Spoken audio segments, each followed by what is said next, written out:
कमलेश्वर महादेव की जय। आज मैं बात करूंगी चक्रास के बारे में। स्पेसिफ़िकली जो हमारे लोअर चक्रास हैं उनके बारे में बात करूंगी, क्योंकि हम बहुत सारे लोग उन 3 लोअर चक्रास में ही अटक जाते हैं और अपनी ऊपर की जर्नी नहीं कर पाते। ऊपर means above our solar plexus. हमारे ये एक बहुत कॉमन सी चीज़ है, ये सबको पता होगी कि सबसे पहले वी हैव रूट चक्रा, जिसको हम मूलाधार चक्रा कहते हैं। उसके बाद सैक्रल चक्रा होता है, फिर आपका सोलार प्लेक्सस होता है, heart chakra, throat chakra, third eye and Sahasrara. हमारा जो फिज़िकल वर्ल्ड में जो भी चीज़ें रिलेटेड होती हैं, आपके पास कितना बैंक बैलेंस है, रिलेशंस हैं, पैसा है, प्रॉपर्टी है, जो भी आपकी स्थिति अभी फिज़िकल वर्ल्ड में है, that is related to root chakra. आपके मूलाधार चक्र से वो जुड़ा हुआ है।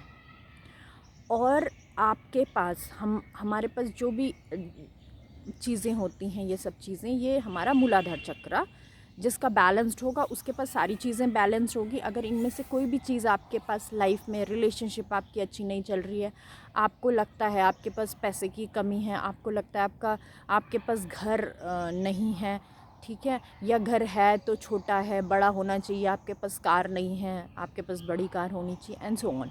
जो भी ये चीज़ें हैं, ये सब आपके रूट चक्रा से जुड़ी हुई हैं। अगर रूट चक्रा बैलेंस होगा तो आपकी life will be perfect physical in the physical world, okay, इस लाइफ में। अब उसके ऊपर आता है हमारा सैक्रल चक्रा। सैक्रल चक्रा, जो भी चीज़ें आपके पास फिजिकल वर्ल्ड में हैं, उसको आप किस तरीके से फील करते हो, that is emotions related to those things. किस तरीके के इमोशंस है, आपको बहुत ज़्यादा ईगो है उस चीज़ को लेके, प्रेम का भाव है, ग्रैटिट्यूड का भाव है, किस तरीके का भाव, किस हिसाब से आप उसको लेते हो। लाइक मेरे पास 2 रूम्स हैं, दो कमरे का घर है, अभी मैं बहुत परेशान हूँ कि मेरे पास बड़ा घर नहीं है, ठीक है। तो वो जो मैं फ़ील कर रही हूँ कि मैं अभाव में हूँ, वो सैक्रल चक्रा से जुड़ा हुआ है। अगर मैं बहुत ज़्यादा लगातार यही फ़ील करती रहूँगी कि मेरा घर बहुत छोटा है, घर बहुत छोटा है, घर बहुत छोटा है, तो मैं अपने रूट चक्रा के साथ साथ अपने सैक्रल चक्रा को भी इम्बैलेंस कर रही हूँ, राइट, ठीक है। और वो चीज़ जो भी मैं फ़ील कर रही हूँ, उसको मैं किस नज़र से देखती हूँ, मेरा परसेप्शन क्या है उस चीज़ को लेके, उसको हम मणिपुर चक्रा से देखते हैं या सोलार प्लेक्सस से देखते हैं। हमारा जो भी एंगर, हेट्रेड, ईगो, ये सारा हमारा जिसका मणिपुर चक्रा बैलेंस होता है, उसको ये प्रॉब्लम्स आती है जिसका इम्बैलेंस होगा। तो अगर ये तीनों चक्रास आपके बैलेंस हैं तो आप आगे की जर्नी कर सकते हो, ठीक है। Heart chakra is related to love and compassion. अगर आपके अंदर बहुत करुणा है, सबको मदद करने का व्यवहार रखते हैं, आप लोगों के लिए अच्छा सोचते हैं, सबके लिए पॉजिटिव भावनाएं उत्पन्न करते हैं, तो इसका मतलब आपका हार्ट चक्रा बैलेंस है। अगर हार्ट चक्रा बैलेंस है तो आपका कम्युनिकेशन भी अच्छा होगा सबके साथ, दैट इज़ आपका थ्रोट चक्रा भी बैलेंस होगा, राइट, ठीक है। तो throat chakra is related to communication, how you communicate. ये बैलेंस है तो आपकी इंट्यूटिव पावर भी अच्छी होगी, स्ट्रांग होगी। थर्ड आई, आग्नेय चक्र, हमारा रिस्पॉन्सिबल होता है कि हमारी इंट्यूटिव पावर, जो आपको कभी फील होता है कि आप कोई भी चीज़ को जल्दी से महसूस करते हो कि ये कुछ अच्छा है, बुरा है, इंसान हो, परिस्थिति हो, कोई भी चीज़ हो, तो आपकी इंट्यूटिव पावर आपकी स्ट्रांग होती है इससे। और जिसका एवरीथिंग इज़ बैलेंस, तो सहस्त्रारा अपने आप ही ओपन रहता है, तो आप अपने हायर सेल्फ से इजीली कनेक्ट हो जाते हो। एक छोटा सा एग्जांपल दूंगी मैं आपको। महाभारत हम सब ने ही देखी है। द्रौपदी वॉज इनकारनेशन ऑफ माँ लक्ष्मी। तो द्रौपदी का जो मणिपुर चक्र है, वो बैलेंस्ड था, एक्टिवेटेड था। मतलब उनके सारे चक्रास बैलेंस थे, तो उनको इंट्यूटिव पावर थी, उनको पता था कि मेरी शादी अर्जुन से होगी, उसके बाद मेरे साथ ये होगा, मैं पांचाली कहलाऊंगी एंड सो ऑन, जो भी हम लोग को स्टोरी पता है। जब उनका स्वयंवर हुआ तो सबको, उनको भी पता था कि अगर करण उनके स्वयंवर में पार्टिसिपेट करते हैं तो वो जीत जाएंगे, लेकिन जो उनकी ब्लूप्रिंट्स थे उसमें ये मेंशन नहीं था। ब्लूप्रिंट्स मतलब जो हम सोल जर्नी करके आए होते हैं, तो हमारे पास जो ऑलरेडी इन्फॉर्मेशन होती है आत्मा के पास कि आप जो लेके आते हैं, हम प्रारब्ध जिसको कहते हैं, तो वो उनके इम्प्रिंट्स, जो सोल इम्प्रिंट्स थे, उनमें उनको पता था कि ये मेरी जर्नी नहीं है। तो उनका एज सच करण के साथ कोई पर्सनल इशू नहीं था वहाँ पे कि वो स्वयंवर में पार्टिसिपेट करें और मेरी शादी ना हो। लेकिन क्योंकि शी वॉज इंट्यूटिव एंड उनका मणिपुर चक्र स्ट्रांग था, उनको अपना सोल पर्पस पता था, तो वहाँ पे उन करण को रोका गया कि वो स्वयंवर में पार्टिसिपेट ना करे। लेकिन यहाँ पे एक बहुत इम्पॉर्टेंट पॉइंट आता है, करण का ईगो वहाँ पे हर्ट हुआ। ईगो हर्ट हुआ मतलब सैक्रल चक्रा बैलेंस हुआ, राइट? सैक्रल चक्रा बैलेंस हुआ तो उनका एक करण का एक ब्लॉकेज वहाँ पे क्रिएट हो गया सैक्रल चक्रा में, ईगो की भावना लेके कि मुझे, क्योंकि ऑलरेडी उनके मन में ये भाव थे कि मेरी माँ ने मुझे त्यागा है, या फिर मुझे कम क्यों लोग समझते हैं, मैं बहुत कैपेबल हूँ और मुझे इतनी वैल्यू नहीं। तो जिन लोग को भी ये परेशानी होती है कि उनको लगता है इनसिक्योरिटी का भाव है, उनको लगता है मेरी कैपेबिलिटीज़ को आइडेंटिफाई नहीं किया जाता, वो अपनी लाइफ से सेटिस्फाइड नहीं होते, बस हमेशा ड्वेंडलिंग फेज़ में त्रिशंकु की तरह लटकते रहते हैं, उनका रूट एंड सैक्रल इम्बैलेंस होता है। ठीक है, तो वहाँ पर एक बार उनकी ईगो हर्ट हुई। फिर दूसरा सीन तब आता है जब द्रौपदी का स्वयंवर होता है। जब द्रौपदी का चीरहरण होता है, तो जहाँ पर चीरहरण होता है वहाँ पर अगेन वो सबको कॉल करती है, जो भी उस सभा में बैठे हुए थे उन्होंने सबको कॉल किया, लेकिन वहाँ से कोई भी नहीं आया।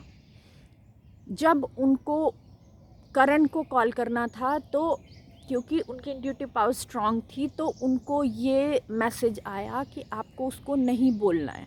यहाँ पर हायर सेल्फ ने करण को एक मौका दिया था कि अगर वो खुद से मदद करने आते तो हेल्पिंग बिहेवियर की वजह से उनका सोल इवॉल्व हो जाता वहाँ पे। लेकिन क्योंकि उनके अंदर ईगो की भावना थी, अहंकार की भावना थी कि मुझे वहाँ पे नहीं बुलाया गया था, तो मैं अभी इधर क्यों जाऊँ, बिना, जब तक ये मुझे मदद के लिए नहीं बुलाएगी मैं नहीं जाऊँगा, मैं इसकी मदद नहीं करूँगा। तो शी डिडंट कॉल हिम। उन्होंने, जब द्रौपदी ने उनको कॉल नहीं किया, तो दूसरी बार ब्लॉकेज आया ईगो का कि इसकी मदद नहीं करनी है, और वहीं पे उन्होंने, करण ने अपना मौका खो दिया अपनी सोल को इवॉल्व होने का। तो बहुत लेट फिर उनका सोल इवॉल्व हुआ। तो वो अगेन क्यों हुआ? क्योंकि उनका सैक्रल चक्रा ब्लॉक था। हमें हमेशा दूसरों की मदद के लिए अच्छे भाव से लोगों के बारे में बात करनी चाहिए। अच्छे भाव से कोई भी चीज़ को यूनिवर्स में, मैंने पहले भी बताया था, energy is never destroyed nor created, it can only change from one form to another form. तो आप अगर किसी को इस भाव से, अपने अहंकार के भाव से, द्वेष के भाव से, हेटरेट के भाव से, किसी भी भाव से अगर किसी की मदद नहीं करते हैं, उसके लिए ऑब्स्टिकल क्रिएट करते हैं, या आप कहीं पे आप किसी की हेल्प कर सकते हैं और आप अपने आप को रोक लेते हैं सिर्फ इसलिए या तो उसने कॉल नहीं किया, या मेरे से रिलेटेड इशू नहीं है, मैं क्यों मदद करूं। तो अगर आप ऐसा करते हैं, इसका मतलब ब्लॉकेज क्रिएट किया आपने अपने चक्रा में। जब आप चक्रा में ब्लॉकेज क्रिएट करेंगे तो हमारी प्रेजेंट जो सिचुएशन होती है, this is our present, this is our past and this is our future, right? तो अगर हमने अपने प्रेजेंट में पास्ट से जुड़ी हुई किसी मेमोरी की वजह से कनेक्ट होके प्रेजेंट को अफेक्ट किया कि इसका मेरे साथ हेट्रेड का रिलेशन है या एग्रेशन वाला कोई रिलेशन है, कोई नेगेटिव इमोशन उसके साथ, कोई मेमोरी जुड़ी हुई है, कुछ भी हो, पास्ट में जो हो चुका है उसके बेस पे हमारा फ्यूचर निर्धारित होता है। अब अगर मैं पास्ट की कोई मेमोरी लेके अपने प्रेजेंट की सिचुएशन को हैंडल करूँगी तो वो जो past is not going to come again, it is also affecting my future. और जो मेरे फ्यूचर में हो रहा है, अभी जो मेरी परिस्थिति है, उसका इफ़ेक्ट जो आगे मैं अपनी लाइफ के लिए, फ्यूचर के लिए डिसीज़न लूँगी, कोई सिचुएशन क्रिएट करूँगी, कोई थॉट प्रोड्यूस करूँगी, कोई भी चीज़ इम्प्लीमेंट करूँगी, तो सीधा उस इमोशन का जो मैंने पास से लिया है उसका इफ़ेक्ट मेरे प्रेजेंट में हो रहा है और यही प्रेजेंट का इफ़ेक्ट मेरे फ्यूचर में जाएगा। तो हम क्या कर रहे हैं, अपने पास्ट की वजह से जो भी हमें लेसन्स, हम यहाँ क्यों आए, हम लेसन लेने आए हैं, अगर हमने प्रॉपरली नहीं लिया उस लेसन को, मैनिपुलेट कर दिया, तो क्या होगा, हमारा प्रेजेंट अफेक्टेड होगा और हमारे प्रेजेंट की वजह से अगेन हमारा फ्यूचर भी अफेक्टेड होगा। तो हमें हमेशा कैसा भाव रखना चाहिए, मदद का भाव रखना चाहिए। तो हम क्या करते हैं, अपनी जर्नी में आगे बढ़ते हैं। अगर हमने ब्लॉकेज क्रिएट कर दिया तो ये कहाँ से आएगा, जब हमारे सारे हमने ईगो, हेट्रेट, इनसिक्योरिटी, फेयर जो नीचे लोअर चक्रास में डिपॉजिट हो रहे हैं, सबसे पहले मूलाधार पे, फिर सैक्रल पे उसका इंप्रेशन आता है क्योंकि फीलिंग से जुड़ा हुआ है, एंड फिर मणिपुर चक्रा में आता है क्योंकि वो मेरा परसेप्शन है। तो हार्ट भी मेरा उसी तरीके से काम करेगा। हार्ट चक्रा अगर बहुत ज़्यादा लव, कंपैशन, करुणा का भाव है तो वो क्या करेगा, पॉजिटिव एनर्जी जनरेट करेगा, मेरा चक्रा अच्छे से एक्टिवेट होके मुझे फर्दर मुझे इवॉल्व होने में हेल्प करेगा। थ्रोट चक्रा अच्छा होगा, आपका इंट्यूटिव पावर अच्छा होगा, सहस्त्रारा अपने आप ही ओपन हो जाता है। तो ऊपर के चक्र हमारे ऑलमोस्ट हमेशा बैलेंस्ड होते हैं क्योंकि नीचे गड़बड़ चल रही होती है। तो नीचे जो गड़बड़ चल रही होती है उसकी वजह से हम क्या होते हैं, पूरा जो एक फिज़िकल वर्ल्ड है उसमें उधेड़ बुन जिसको कहते हैं ना, अंदर की भी लड़ाई होती है और जो अंदर हमारी लड़ाई इंडिविजुअल सबकी चल रही होती है, जो एनर्जी मेरे अंदर होगी वो ही मैं बाहर भी रेडिएट करूँगी। अगर मेरे अंदर बहुत कन्फ्यूजन, हेट्रेट, ईर्ष्या का भाव, द्वेष, इसके लिए ये करना, उसके लिए वो करना, ऐसे होगा तो मैं बाहर भी वही एनर्जी प्रोड्यूस करूँगी। और ऐसे ही अगर हर इंडिविजुअल करता है तो जो एटमॉस्फेयर एक पर्टिकुलर प्लेस में, आपके घर में, रिलेशनशिप के बीच में, आपकी सोसाइटी में, आपके वर्किंग प्लेस पे, जो हर एक इंडिविजुअल की जो एनर्जी फील्ड होगा, जो और एक फील्ड होगा, उसी तरह का आपका वो जो पर्टिकुलर एरिया है, either that is your family, that is your workplace, that is your society, that is your nation, that is the whole universe, तो वही एनर्जी प्रोड्यूस करेगा। तो हमें कहाँ काम करना है, हमें अपने लोअर चक्रास पे काम करना है। तो हम कैसे इसको मैनेज कर सकते हैं, थ्रू मेडिटेशन।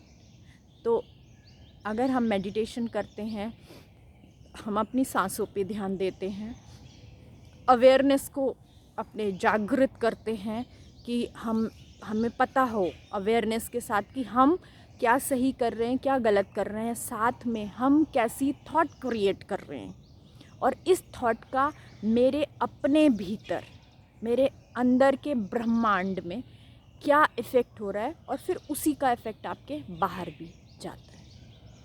तो friends, be positive, make other people positive and make this whole earth a beautiful place to live. Thank you, thank you, thank you.